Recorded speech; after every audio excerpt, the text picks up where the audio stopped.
What's driving this revival in vinyl, do you think? Thank you. Well, we've seen this growth for 16 years now.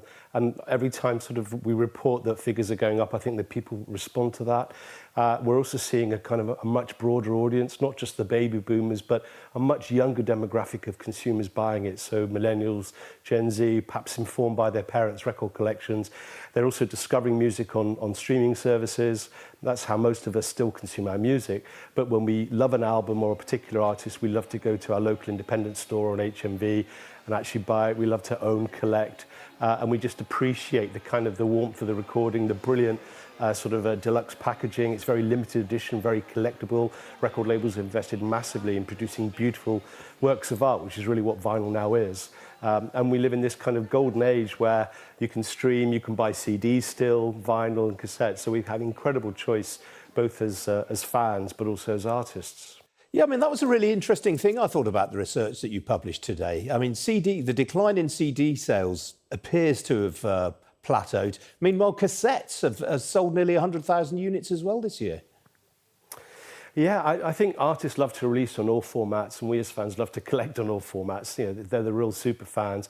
CD is really interesting because it's been declining since its peak year of 2004, often with double-digit drops. But in the last 12 months, it was just 6% drop. So that's starting to bottom out, as you say.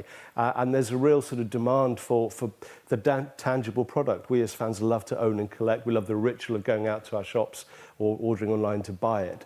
I think you can have a perfect world where we stream, but at the same time, we actually own and collect the albums that we most love.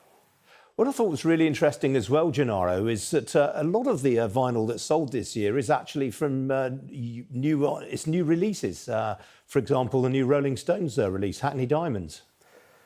Yeah, well, I mean, the Stones are the perfect band for vinyl because heritage acts, rock bands tend to do very well. Also, huge selling artists, so the likes of Taylor Swift, or when she's in cycle, Adele or Ed Sheeran, and other rock bands like Raw Blood or sort of Liam Gallagher. They tend to do very well. But certainly, there's a whole new generation of talent coming through, and they're also selling very well on vinyl. The reality is that we as fans, we love our music, and however it's released, we love to actually be able to purchase it and collect and own it, and it's something that we sort of keep for life. So it's just a wonderful part of our music heritage in this country. But what is also fascinating is that people are buying releases which came out many, many years ago in the vinyl format as well. I mean, I note that Rumours by Fleetwood Mac is a very, very strong seller. I'm amazed that no one in the country is left that doesn't have a copy of it, to be honest. No, well, quite. It's a perennial. Also, I think Pink Floyd Dark Side of the Moon is in there. That's actually the next generation of fans who to them, those albums are new. We might all have them in our collections, I do. But if you're 15 and you're starting out and you've heard about Oasis or the Stones or the Beatles, then you want to buy it, you want to play it. And what's really interesting is that maybe in the early days of the vinyl revival, there was an aspect of novelty to it. You heard stories of people buying the albums to put in frames and put on the wall. But now actually they want to hear that in sort of premium quality sound. They're actually investing hugely in really sort of great speakers, record players, headphones by the likes of Bowers and Wilkins and others, because they want to sort of actually hear that brilliant recorded sound as it was recorded in the studio, as the artist intended, telling their story on the album. And I think what's also interesting about albums is that is a whole body of work. There's an art that goes into it, into writing it, producing it, recording it. Streams are obviously brilliant. You can dip in and play lots of songs, millions and millions of choices to select from. But at a time when we're also talking about AI and the sort of possible challenge that it represents in the authenticity of music, there is nothing more authentic than a recorded album. That's an artist who's poured their heart and soul into sort of writing the songs, performing them, presenting them. So I think that's why we consistently, as a record buying public, turn to albums. It doesn't matter what generation, we see real beauty in them, something that we like to own and collect. We support our stores. What was really brilliant, earlier I was in the HMV store in Oxford Street. It's returned there after 4 years, having originally closed. So we're seeing more retail capacity grow again, as well as online.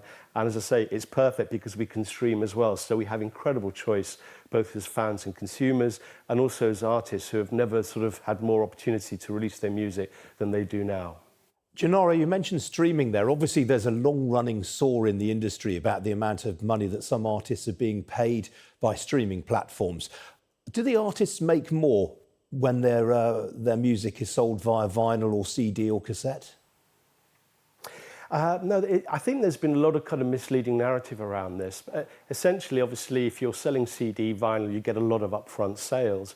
But streaming kind of gives you income over a much longer period of time. And actually, the royalty rates are higher typically on streaming. Bottom line is if you're successful, if you're popular, as many great artists are, then you're going to actually generate huge amounts of interest and revenue to go along with that. And in fact, the BPI, which also runs the Brit Awards and the Mercury Prize, we recently introduced an award called the Brit Billion for artists in the UK who've been streamed more than 1 billion times. And so far, we've given over 30 awards, but actually, it's in 3 figures, the number of awards that we'll be giving. So that's the real measure of success in streaming.